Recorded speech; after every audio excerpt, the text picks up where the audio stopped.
more and more of these people are assuming these roles, but the titles haven't caught it yet. So I'm kind of interested to see.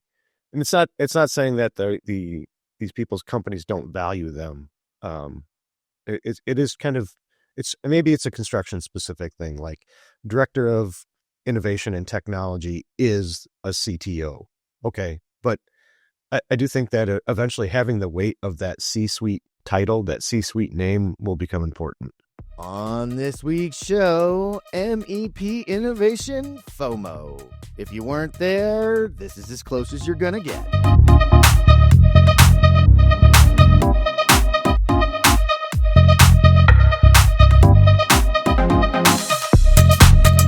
All right, wait, it feels like, and we're live.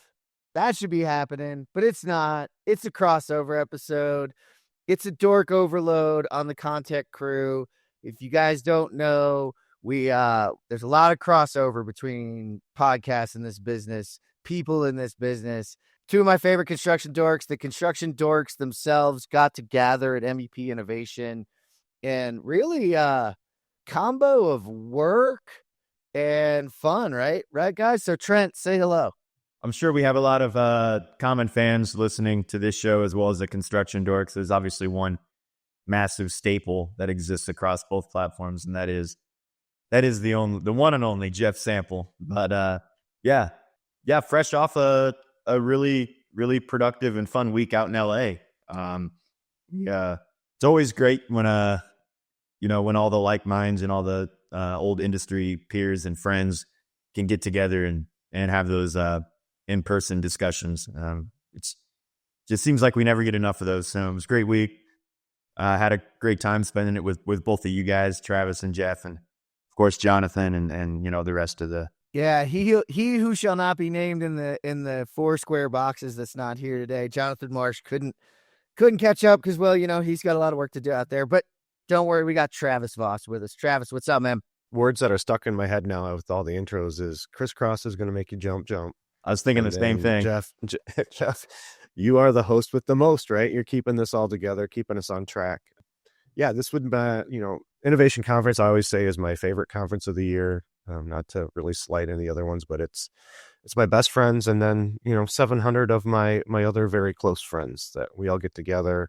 It's a pretty unique opportunity for peers to teach peers, something that we're very conscious of. And this is my second term being involved on the other side of it, on the association side and not the contractor side. So definitely a lot to talk about. We could probably do a deep dive. Uh-oh. Did the AIs just take over? All right, we're going to get into the deep dive. But before we do, remember, guys, we're back on YouTube. So check us out at youtube.com/@the-Contech-crew. I'm seeing those subscriptions go up, and it's making me really, really happy. Remember to drop some comments in there, too. The shorts are going out. They're brand new, a little flair, a little new news to it, a little new stuff in there. So go check it out. I recently talked to some project team members at Commodore Builders. They told me about their assistant superintendent spending an entire week copying from spec books into spreadsheets while their PM would lose sleep over missing something in his contracts. Does that sound familiar? Well, then they got Document Crunch. With Document Crunch's Crunch AI, they were automatically able to create project playbooks for kickoff. They were chatting with their project documents to quickly get reliable answers to questions. That superintendent isn't spending a week in her spec book, and the PM, he has the confidence of getting it right every time. And best of all, you can now find Document Crunch within Procore, right where so many of you already work. Check out this video at documentcrunch.com/Contech crew and sign up for a demo while you're there. You'll thank me for it. Travis, you hinted at it. Your second year is part on the other side of the planning side of it from the contractor side. And I think, Trent, you said we were in LA. So I want to start it out with, there was a conscious decision to stay the course and go to LA and stay in LA. I want to highlight the relief fund that was created by each NECA, SMACNA, and MCAA to, help with the recovery efforts. There was a lot of discussion about why did we continue to go? And it was, really based a lot around, and Travis, you can talk about this, if we had pulled out, that's money that doesn't go into that local economy and could be even more impactful. So talk a little bit about it, and tell me what's up. Yeah, I know. Like there was obviously a lot of discussions, a lot of questions, a lot of extra planning that went into, what if we do have to kind of pull the cord on this? But I don't think that there was those discussions are obviously you have to have plans and what ifs if things get to that point. But pretty early on, I was doing a scouting trip out there. I think I was there the day the fires started. At no point in time did the city ever seem like they were just going to give up. And to your point there, like, yes, the three associations along with their foundations all came together and guaranteed a $60,000 donation to a local relief fund. But beyond that, having, all told, probably 750 people coming into town, spending money at the airport, spending money downtown, all the venues that each of our sponsors and vendors rented out, like, that has an impact. Yes, these people need relief and support, but they need to earn their money. They need to work their jobs, and us pulling out would have taken away from that. So sometimes the best thing you can do is just stay on course and uphold your end of the deal. Yeah, a lot of discussion about what the recovery will look like, how many contractors will be involved in it. Mhm. It's going to be a huge effort on the contracting side. It will spawn some materials conversation, etc. Labor and efficiency conversations in the area are going to be the key to the recovery efforts. But yeah, so we decided to stay, and I think it was the right thing to do. My own little Gallup poll of people while we were there felt like it was the right thing to do in the end. So I'm excited. Let's talk a little bit about what people missed out on. So we did it, mixed it up a little bit. Day one was, man, jam-packed with Yep. excellent sessions. We rarely talk about profits in the world, and I got to start mine. It was supposed to be DJ Phipps and Josh Bone on protecting project profits, but they decided to bring in Jeff Elwell and Adam Rude, two contractors, E.M. Duggan for Jeff Elwell, and Trent, I think Ermco, yeah. Ermco Adam for Ruda, Adam. yeah. Yeah, Ermco for Adam, and talk about the reality of what they're seeing. And that discussion, I think they got to do about a slide and a half, and then the crowd really, really kicked it. A lot of discussion about just, the overlap and where we're going in that world. And it's just good to see us kind of getting the project profits out on the table, Travis. Contractors don't talk profits, right? No. But I think it's good, and I think this was one of the again, another one of the unique points of this conference is we talked before about competition, and I like that you say that the crowd kind of takes over, because I think most of the speakers, even though we're peer to peer and we're there to learn something, like a lot of the speakers really encourage those conversations and discussions, and because we're in our MEP bubble, we're all members of the association. Like you're going to get some real talk that maybe you don't get elsewhere, and I think that's kind of what you're highlighting here is, let's get profits out there. And this was, as we continue to talk through the content, this was a growing theme in the entire conference. Was one, exposing more and using more data, and two, our attendees have changed, right? We've gone from the BIM manager, the fabrication facilitator. We do have C-suite people, we have vice presidents, we have executives, and these are the types of conversations they need to have. Yeah, you stole my thunder. That's where I was going with it.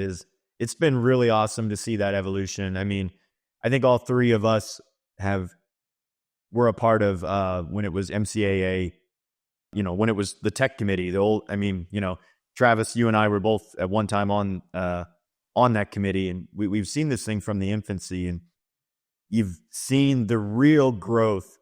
And when bringing Smatna and Nika in, and now the real growth has been in who's attending the conference. It's not, it's not a complete room full of VDC techs and detailers anymore. I mean, you get people like Joseph Lansdale up there, like, president of probably, one of the most successful and biggest sheet metal companies in the country. I mean, it's definitely, there are some heavy hitting, high powered, knowledgeable people attending these things now and providing a lot of content. So I just think it's turned into a primo conference just in that regard alone. Yeah, it's kind of its own melting pot, right? Because there is still a lot of tech. I don't want to underscore. There is a lot walking around that room of hands dirty, in the weeds, getting stuff done. They're growing in their careers too, which, highlights the session that I got talked to a lot about that I didn't get to go to was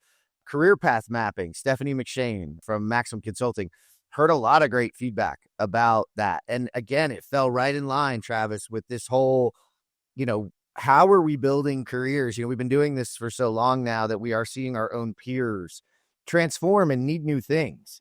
And and still need to stay close. And, a lot of us can't get undirty in a lot of ways. So we got to kind of see that. And on the sort of the planning side, you guys had that makes it a hard bucket to go find things to do. But I think you guys balanced it pretty well. With it being in LA and the West Coast trip, you kind of alluded the fact that the first day we went right into it, right? We kind of made the assumption that a lot of people are going to be coming across country. So we had an opening reception on Monday night, and we just decided let's hit the ground running. And I do think that we had some high powered sessions. I like that we highlighted that, Stephanie's career path mapping. It's something Maxim had done for a couple of our chapters, and then we made it into it in our contractor operations manual here at SmackNet. But it was definitely something we wanted to bring to the larger MEP community, because you're right. Obviously we talk about the growth in the industry we're seeing with our peers, but we're always talking about recruiting, right? And how do we recruit new people? And a lot of these people, your 20 to 30-year-olds, they want to know where do you project me to be in 5 years? And it can't be I don't know, work the job and we'll see where it ends up. Like a lot of our folks want to see where they're going to progress to. I'm going to do my own little throw a flag on my own play, because I went straight construction dork style and just thought, everybody knows MEP. No, I probably should say, given that I'm hoping we have a really diverse audience. I know we do. MEP Innovations is the evolution of the MCAA technology conference that really followed, I would say, the path of the trades themselves, and brought together MCAA, Mechanical Association of America, NECA, the National Electrical Contractors Association, and SMACNA, which I'm going to get wrong, but is the sheet metal and air conditioning contractors, right? National Association. SMACNA. I forgot the NUH. You got it. I got the hard part. I forgot the NUH. So, and it's a combo of all three of the organizations coming together to create one event that focuses around the commonalities and highlight some of the differences and some of the problems that exist, or complications that exist, in what we're seeing from trades is a multi-trade approach to the future of construction. And so we should have highlighted that. It's a 3-day event held annually, and you're right, it is my favorite, and it also kicks off the year usually. So pretty excited. Cool thing you guys did that I wanted to cover a little bit about was the breakout sessions. On day one, you guys did a specific, like, I wouldn't say tracks on everything, but there was something for everybody, but there was always a round table setting to have at every single one. And I thought that was a really good decision to give anybody that was, I don't know, say stewing might be the word. But I mean, the round tables were everything: quantifying and qualifying, EVM, roundtable on estimating, tech tips and tricks. I think somebody here can talk a little bit about those tech tips and tricks, establishing VDC standards for your company, integrating GC's tech. Like, they kind of went on and on. So, I mean, I know, Trent, you got to run one. So talk a little bit about like what your approach was to a roundtable and why those are important. I think they're really important because this is how the conference continues to facilitate, like the regulars are and the newbies. So, I mean, there's kind of, there's two aspects to a successful growth, like the growth of a conference like this is, one, you want to cater to the people that have kind of been around and involved from the beginning, and you want to continue to kind of grow their involvement and engagement. But you also have to find ways to kind of cater to people that are new to the scene and maybe attending for the first time, second time, or thinking about attending. And that's what these different pathways kind of do, because you get a lot of options. So, they really benefit someone like me who's maybe been there 7 or 8 times, where I don't have to go sit in the same talking points that I've listened to for 5 or 6 years in a row. But the argument of that isn't, you don't get rid of those talking points because you still have new people coming in. Yes. So you need those legacy discussions that are really important to our movement and what we're trying to do. But, if I've sat in that 5 or 6 times, I kind of want things that I can come see that are different and new to me. So I think it's the perfect evolution, and it's the right thing to do. You've got like a pathway for the new people coming in that can get involved in the movement and learn what we're all about and what are the high level things that we're moving towards. And then you've got kind of these one-offs where, I can come in and say, hey, I got the big picture, but let me kind of dive into these nooks and crannies, or maybe get into one trench for a little while and see what's going on in there. So that's what I like about it. I think it's the right way to do it. And I know, Travis, you guys did a great job, and I know it'll continue Appreciate that. to go that way. Yeah, Travis is our representative. Lots of our friends in that planning world there. We appreciate all of them. So thanks to everybody that dove in and made that happen. But to your point, Trent, about needing to dive in, one of the cool things was we are connecting conferences this year, and this will be a little self-promotion because I got to do this. But last year, Jonathan Marsh and the ASC team did a Mentimeter live and really polled live who we had in the room, and that exposed a lot of what we're talking about. So that gives us 2 things to talk about here. We're eating our own dog food and talking about data and data empowerment, and really understanding through data who we have in the room, but also understanding that data does not tell a particular story without context. And so since that time, there's been a lot of discussion, but also I've been had the privilege to do some research into what is the evolution the attendee look like. So what happened was we found, to our own surprise, that we had kind of elevated into this executive leadership roles, being in attendance along with all the other folks in the room. And what did that mean? And for me, it was really cool to see that it meant a lot of our friends and people we've been side by side with are growing into leadership roles, which is natural, right? But that actually exposed a lot of problems. Like, when truly sitting down with those folks in my research, I had a chance to attend SmackNo's national conference, MCAA technology committee meeting, and a couple of other. I attended an Electri event, so I've had some time to dig in. And there's ones who will stay off camera that talked about the struggles, things they wish they had, specific things to learn, etc., to know. So in my session on creating a data empowered contractor, we focused on those 3 roles that we see in the future: the CIO, the CTO, and then the CEO. So I got to present and kind of run a panel with Chris Weaver from Andy J. Egan, Matt Lamb, from CIO of Rosendin, and then Joseph Lanzell from Pointer, to talk about each of their representations. And, Joseph representing that 18-year executive leader who has had to change and be a part of the change. And then, Matt and Chris, as they came up, Chris through the VDC side, more towards that CTO. He's a director of innovation and technology, but, I'm going to call him a CTO. And Matt Lamb, who is a CIO at Rosendin, who's a true IT person. And that was, you guys, that's a lot of fun to see that. Trent, you were smiling when I said what we found. Yeah. Well, because in my mind, there's 2 things happening. One, there's more leadership that's joining the conference.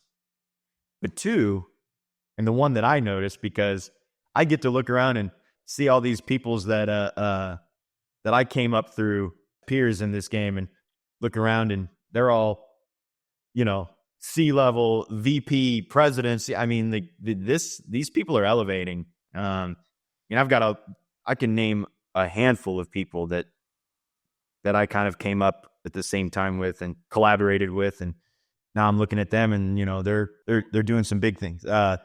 They're leading the charge, man. Exactly. Yeah. So, there's a couple things happening there, and it is pretty cool to witness.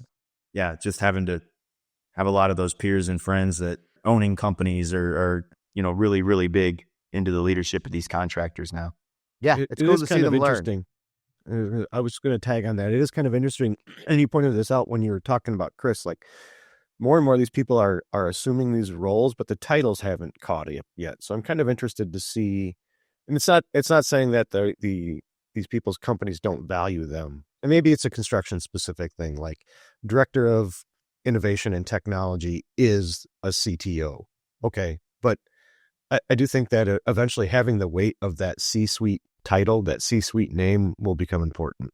Well, Travis, I'm really psyched that you said that, because that is also what we found out of the research. And as a little plug for myself and anybody in the MCAA community that might be going to MCAA National, we will be continuing this discussion. So the discussion on stage there about data empowerment was understanding the career paths and what those people needed, but then also from Joseph's perspective, understanding the company culture and the executive leadership change from, holding back data and, kind of keeping it real, everything really close to the chest, by at the end realizing that not only collecting the data at scale, but sharing the data at scale really was an empowering process, but changed their mindsets and really messed with them.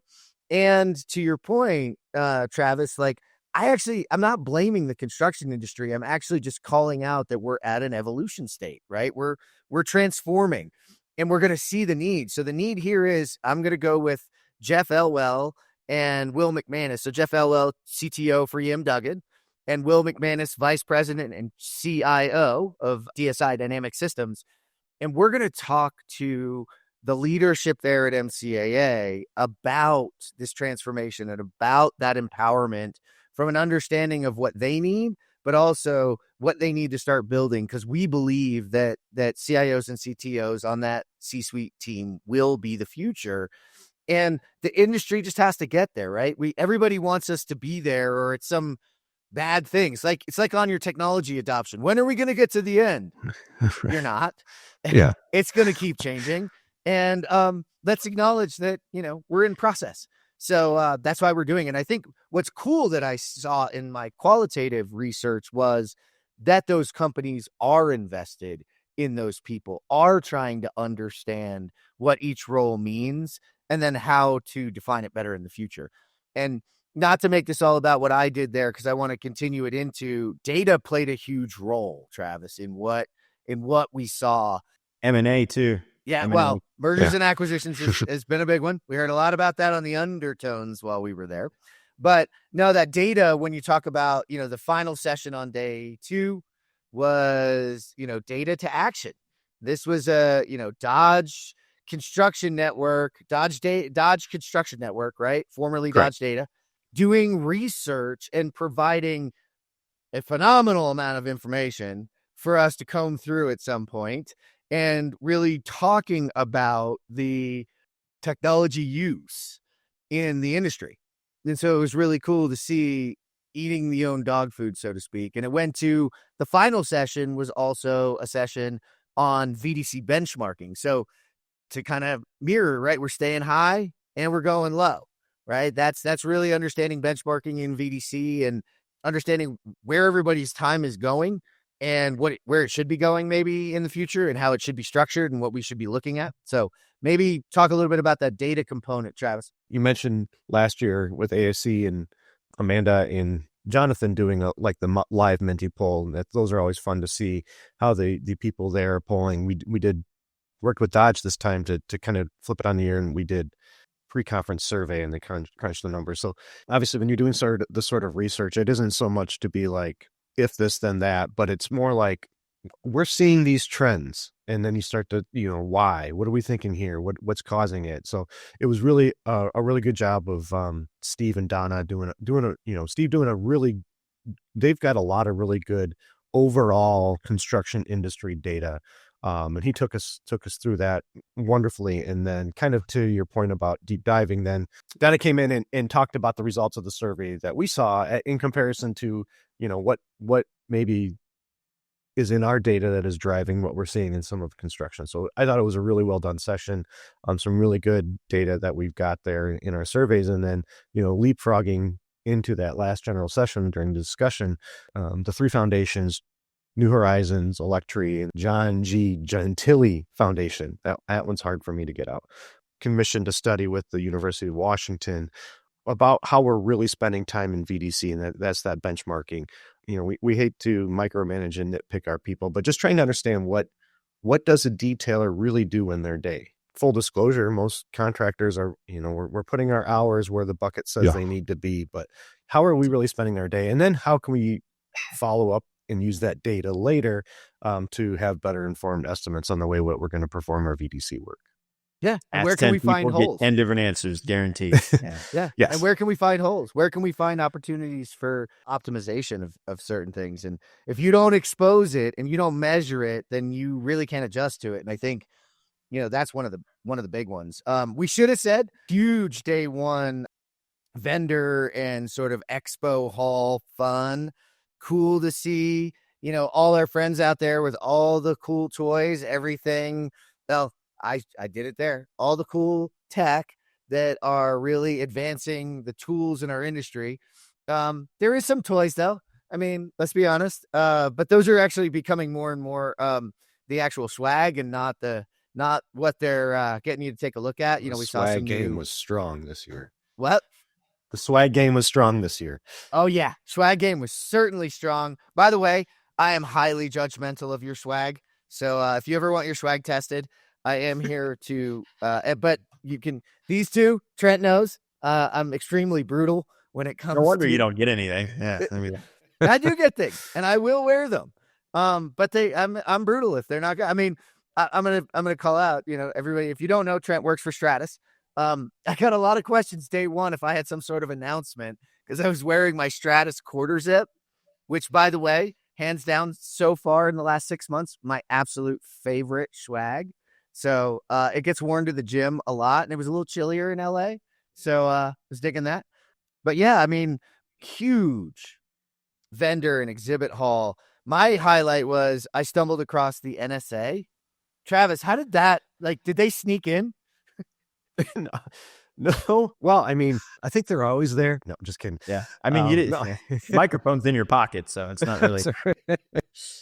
Yeah, I mean, I think that the planning crew really did a good job and just kind of opening our arms. We, just like everything else with this conference, we continue to grow it and get bigger. And why not? Let's have in these people that are trying to affect change in our industry, and let's get a chance to talk to them. So I think it was a good one to bring in there. And it's for anybody out there that's wondering, it doesn't hurt to ask.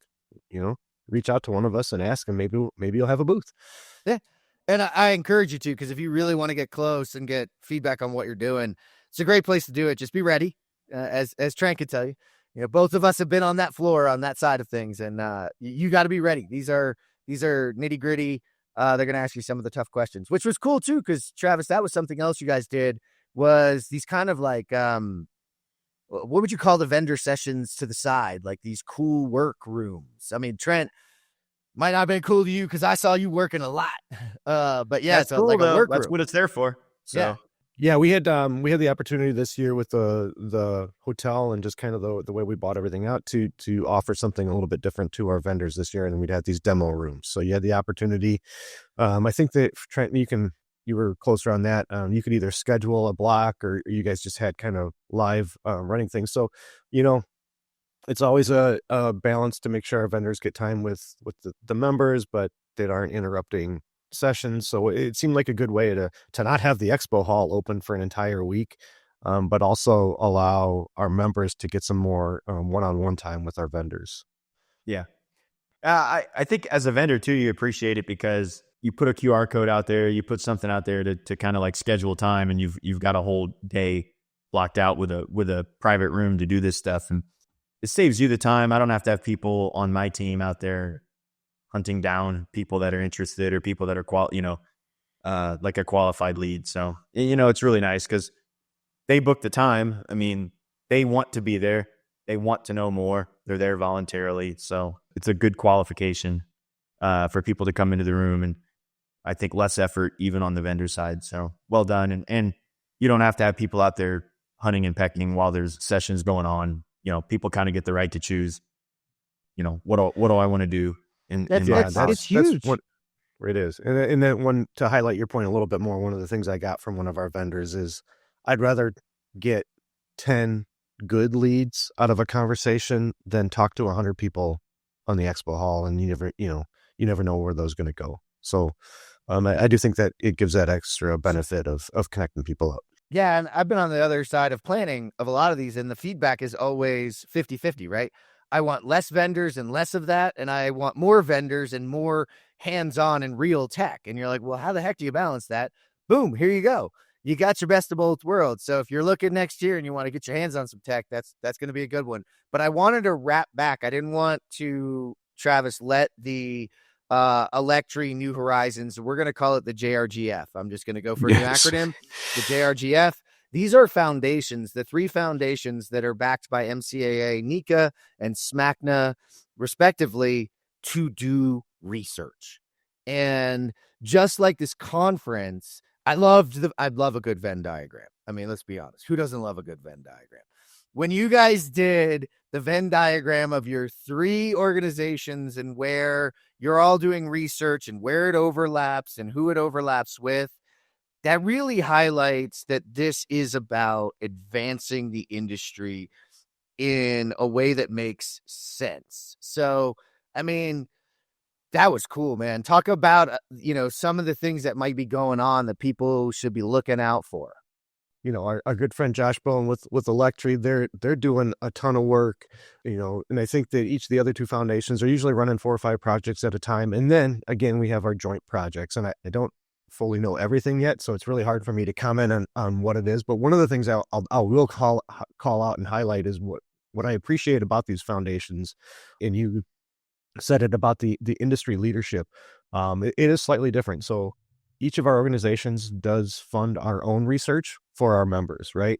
But the research through the foundations, that's generally released to the open public, right? So we are really trying to do, obviously there's a focus on our members and in promoting our members, but we do try to provide research, benchmarks, studies that improve the industry as a whole. And I think that's probably my favorite part of helping out with some of the foundation stuff is I know it's not that helping our members isn't a good thing, but I've always had a penchant for trying to push the entire industry forward.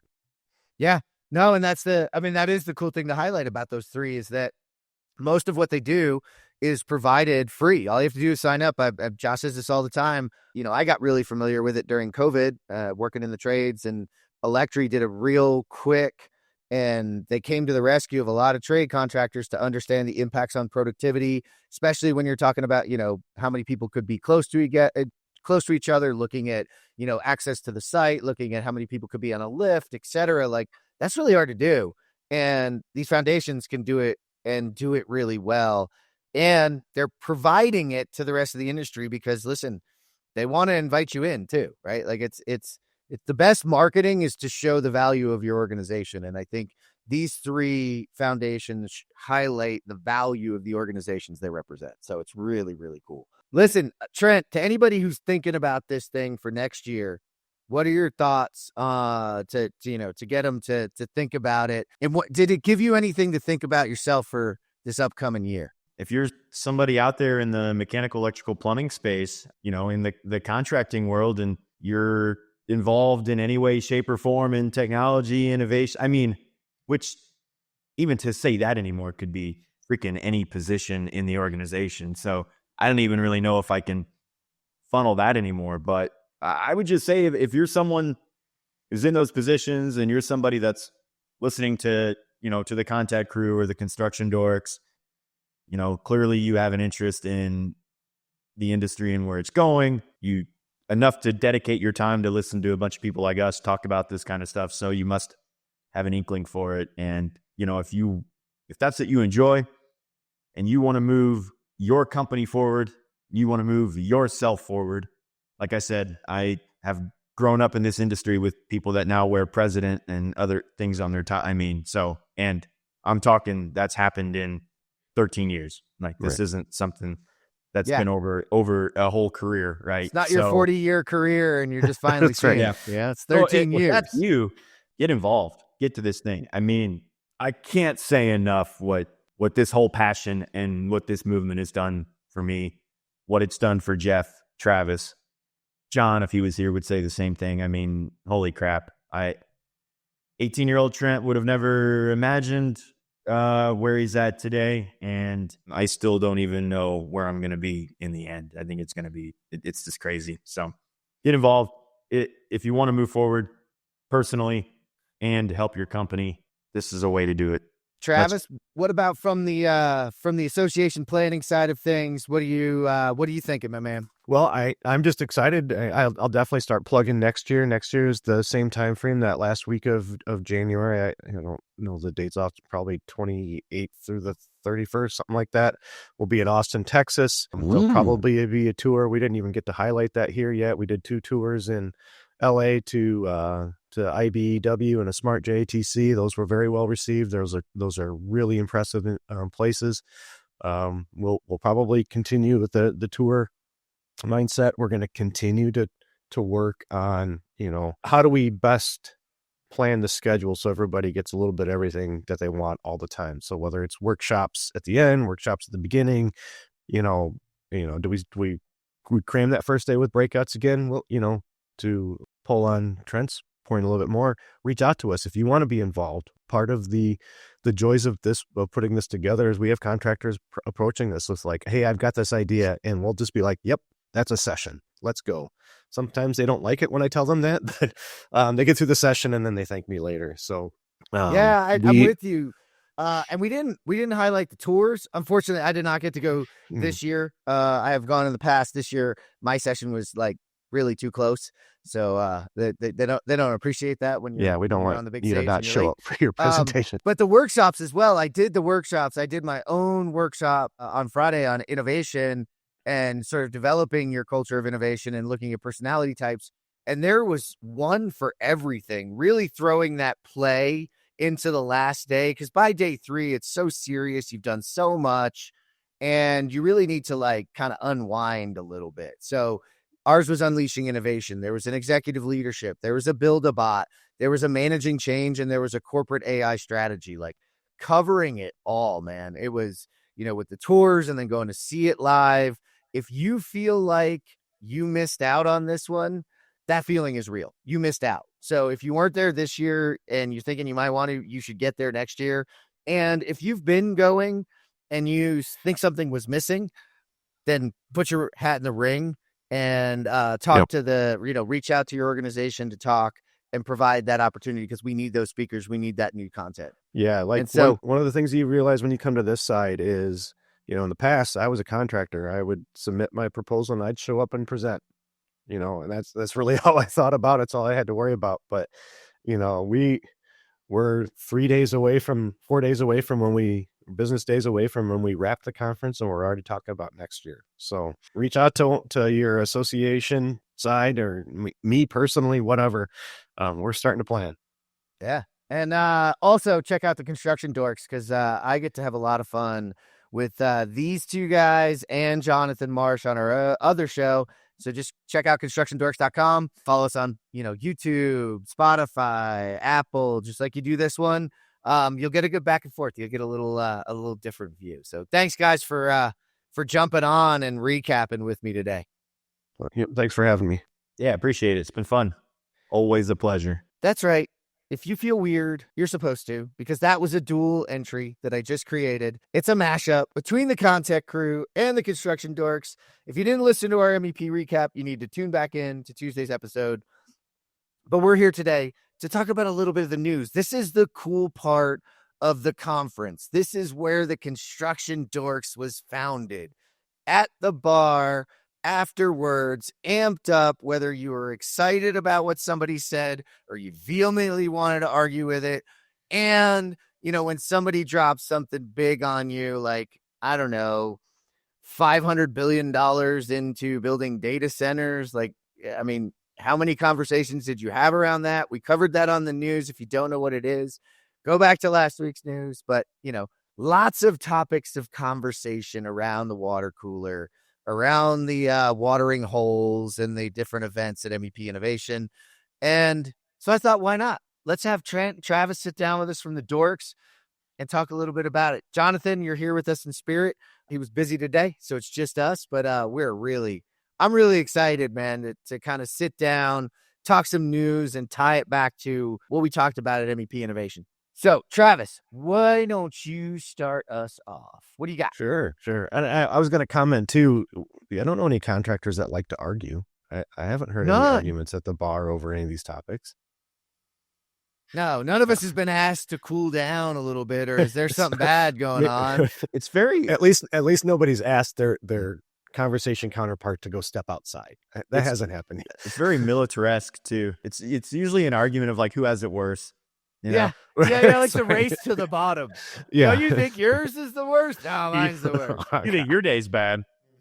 I carve my pencils with a X-Acto knife and draw that way.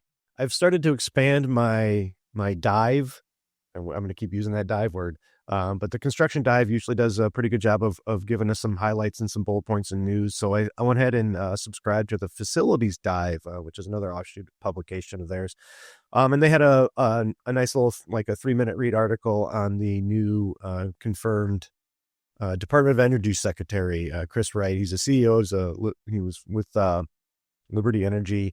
And what I wanted to bring out this is, you talked about the data center work that is, still on the blocks for most of our listening audience. He's going to bring, the new administration has a focus on domestic energy production. And I do think that kind of continues on the theme of reshoring, of data centers, of, the way the mindset around the country for the most part seems to be becoming a little bit more self-reliant. We're still beating off the nightmares of COVID and some of the issues that we had, being a little bit more decentralized in some of the production of us stuff. So I do think that'll be another interesting to watch as the labor, or as the energy sector, as that construction stuff, that parts of that grows.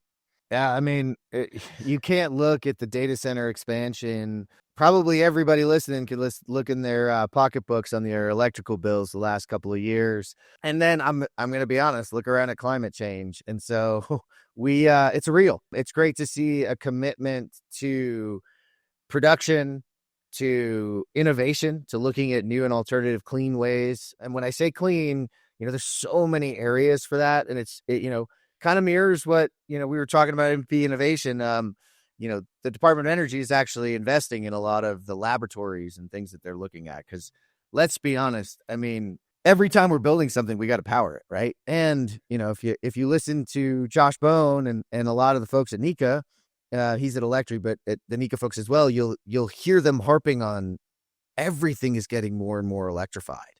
I mean, it is amazing the amount of electrification. So, Trent, I'm interested, on your side of things from the energy production and just what you're seeing from the industry. Thoughts on, next couple of years ahead, what we're going to see. Couldn't be more bullish on domestic construction for our country right now over the next 5 years. I just don't think, I think there's so many different avenues that are happening. And even if one or two of them doesn't go the way maybe some of the news or the hype is, there's so many more just waiting in the wake.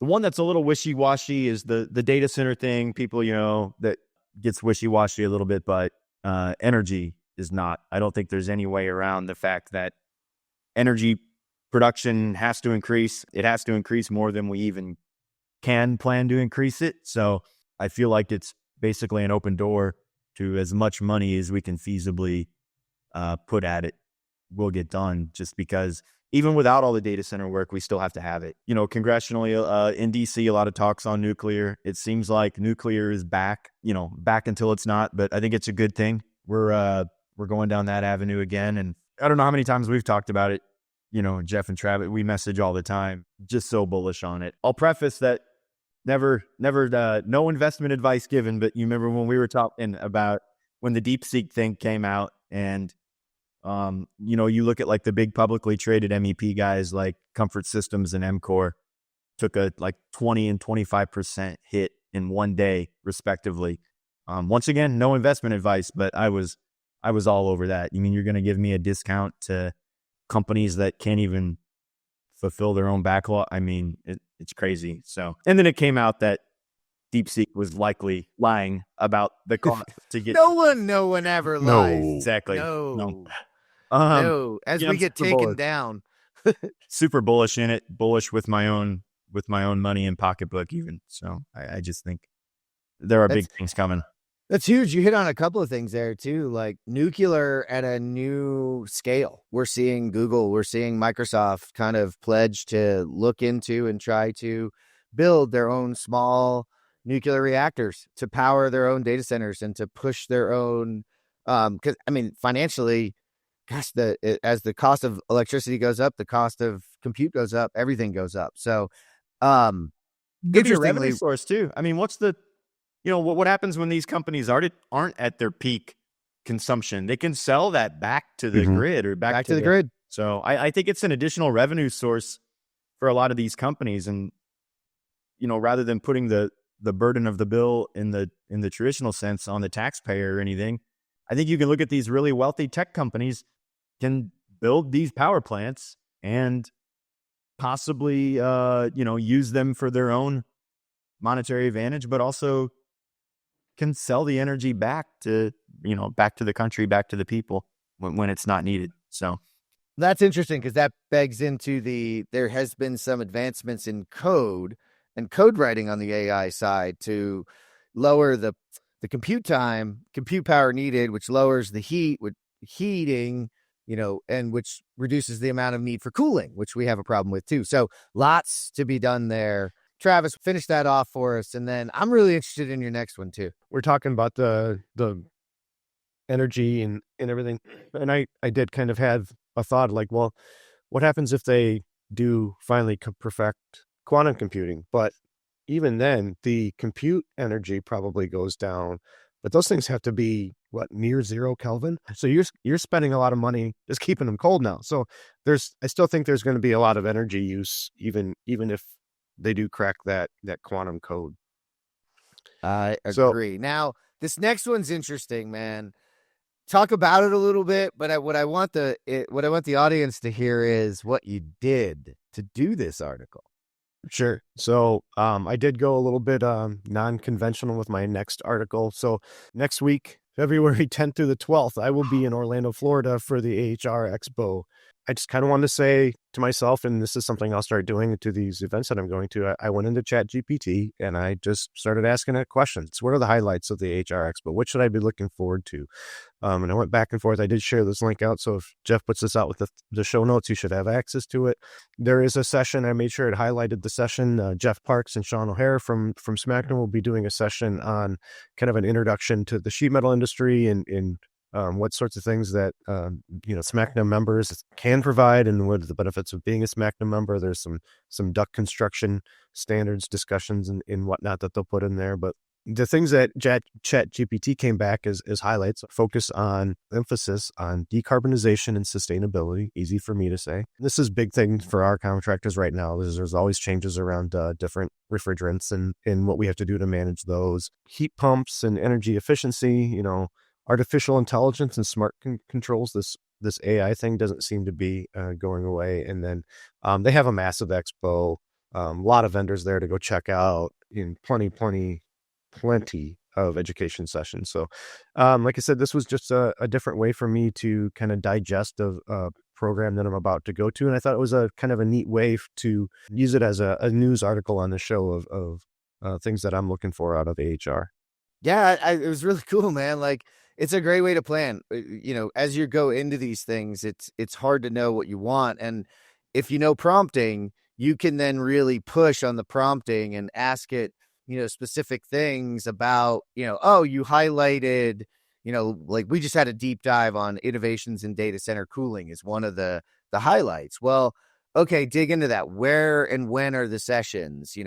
Get prepped ahead of time, because part of this too is like you go and you're like, oh, I didn't even know that was happening. So Right. This is a cool, like, get prepped. And it's also a wake up to anybody planning these events to make sure your websites and your programs, et cetera, are out there and consumable, because people are going to start to do this kind of stuff. So we will share that. Trent, I'm interested, man. Like, Which part gets you? Is it the fact that Travis is so busy now he's using ChatGPT to plan where he's going, or the some of the things about the show? What do you got? I'm so disappointed in you, Travis. I don't even know what to know. No, it's cool. Look, this seems like a really good use case for what AI is today. And why not?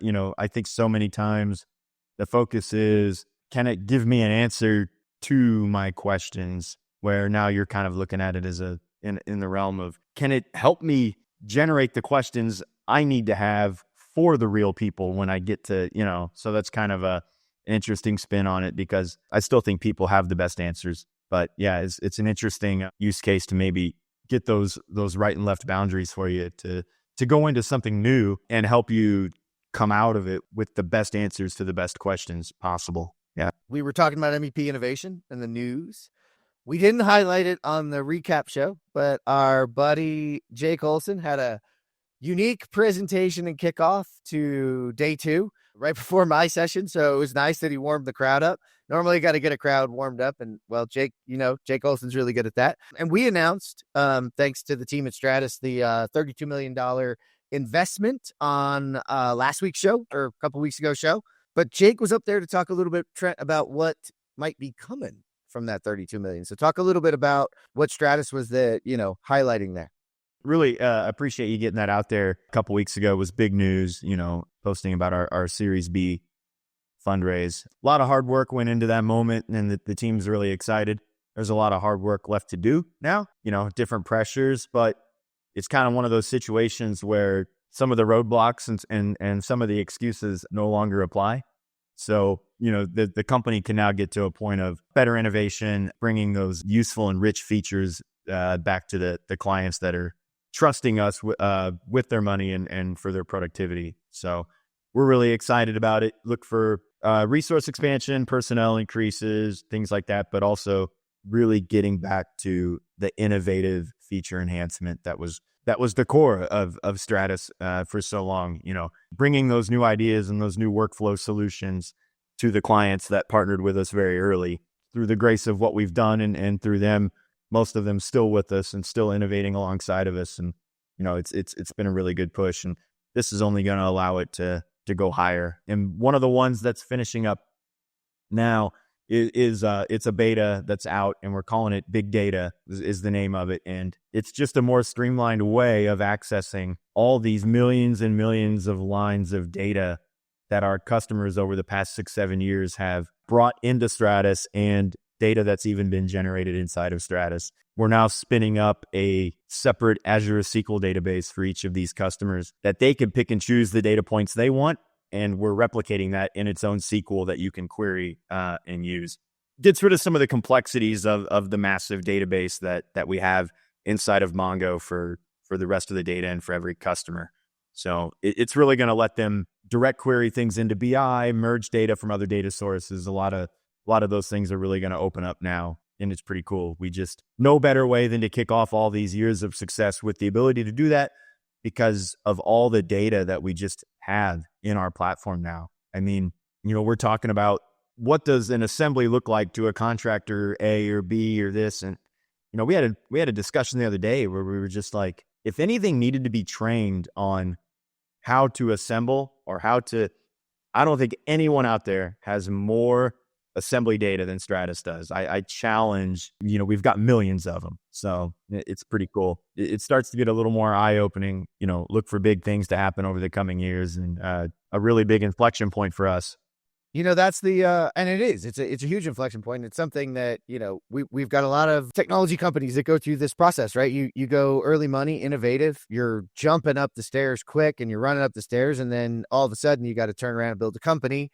That starts to burn down and you start to have to solidify things, and then it's time to grow again. And that's what these series are all about. So I love that, though. I'll be honest, everybody thinks that, with the funding round that was hard. It's like, nah, the hard work's a coming, but it's the fun part too. Like, I don't want to downplay what everybody's done, but the hard work doesn't stop. That's for sure. It's all hard work. If it wasn't, we wouldn't be talking about it on a news section, right? Travis, what are your thoughts, man? I was going to, highlight the tie back to some of the last, the recap episode where we're talking about being data driven. And this is just another example of the tools that we use to get work done, right, is now going to start to produce and provide some insights into how we're doing that work. And I think that as these roles and positions and companies in our industry continue to evolve, the products are going to evolve along with them to provide those data-driven decisions, right? Jeff, is that yours or is it data informed? Jeff doesn't like driven. He doesn't like driven. I he like likes informed, baby. Data informed. The data does not know where I want to go, but it can certainly give me insights into how I can get there, or maybe open up what I might want to do and inform me or enhance me. I've been challenged that it should be data enhanced, and I'm like, or empowered. I'll take any of that other than the machine making the decision for me. All you really need to know is it's not this anymore. Yeah. It's not a WAG. Right. Not a I feel. Those are my favorite. I feel like, right. And I'm like, I'm usually wrong when I feel that way. So let's just look at the data. Feeling will always have a place in everything, but I still think you have to, use what you've learned, use what you've done. Well, it can guide gut instinct, right? Like if your gut instinct is something, and then you can get some data and gather it around it. Yeah. It's about getting as many data points as you can, and then overlaying it with the human. That's why I'm always like AI, et cetera. It's not going to replace the human. It's going to augment, because I can never know what we want to do. Right. I got to say that on stage again. I'll say it as many times as I can.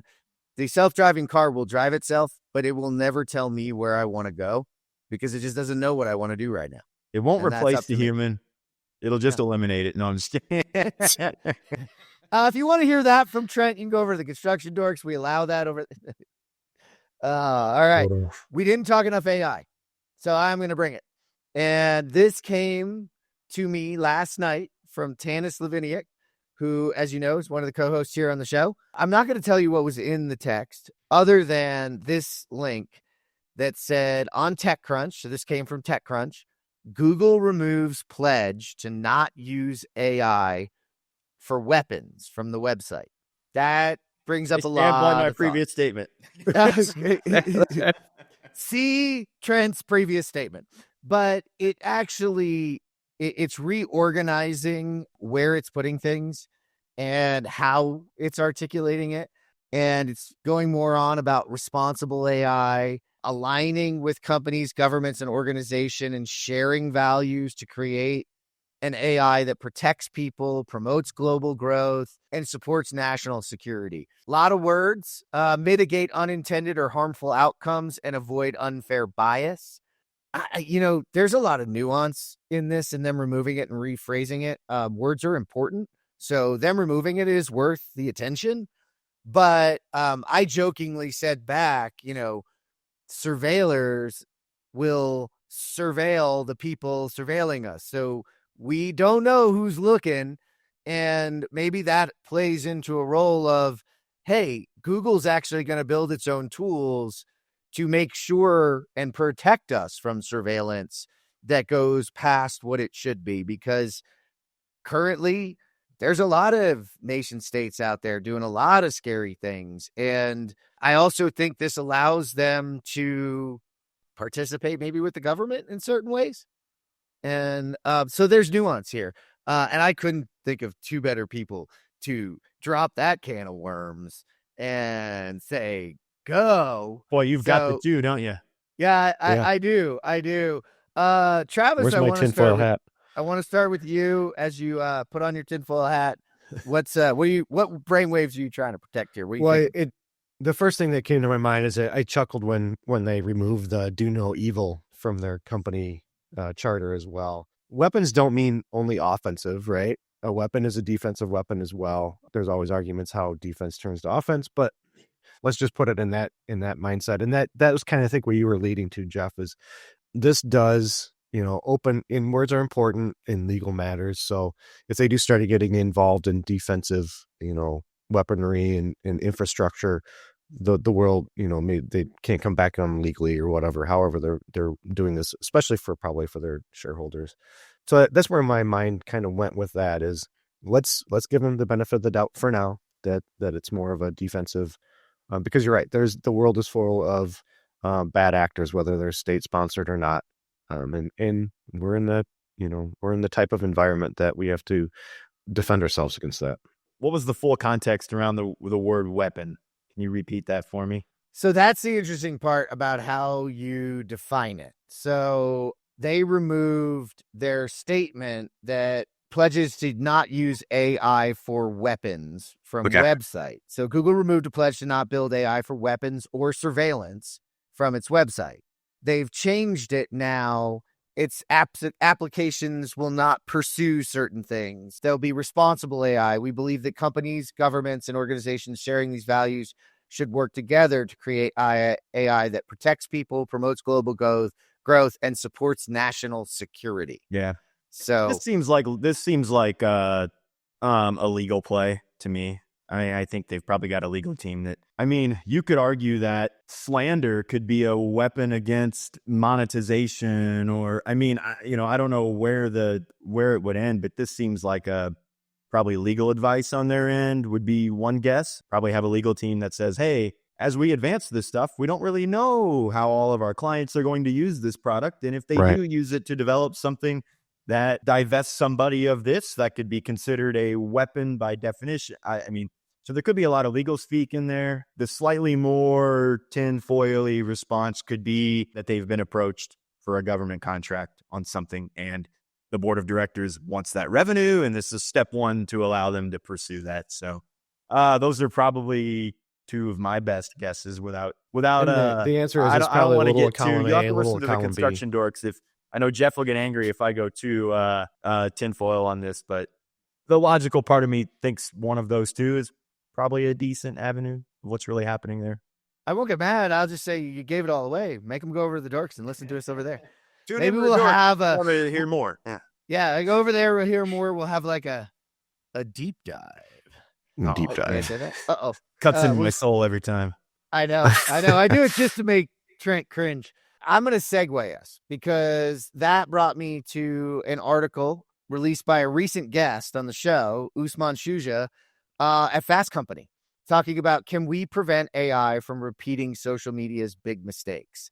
And I think this is a powerful one. And I've had some pretty heated conversations, and I get pretty worked up over this one on a consistent basis because I think we have to learn from what happened in social media. We really let the tech giants govern themselves, and they proved that unfortunately they're not going to do that, and they're not going to regulate themselves, and they're not going to protect the people out there.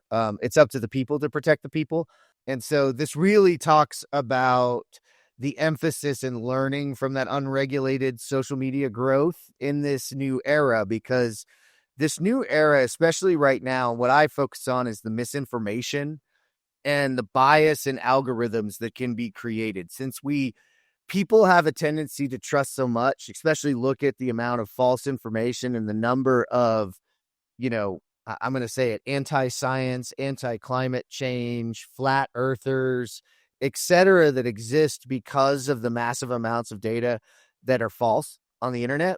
And now building this into machines that can produce human-like responses to things can really create some dangerous situations for people, and especially for young people. But it also can concentrate power. Like, listen, it takes a lot to build a lot of this. Like we just saw, Trent, we discussed this earlier, that, who was it? Deep State? Deep Seek. Deep State. Deep State. I mean, basically. Basically. I mean, was that Freudian? First one's come out. There it is.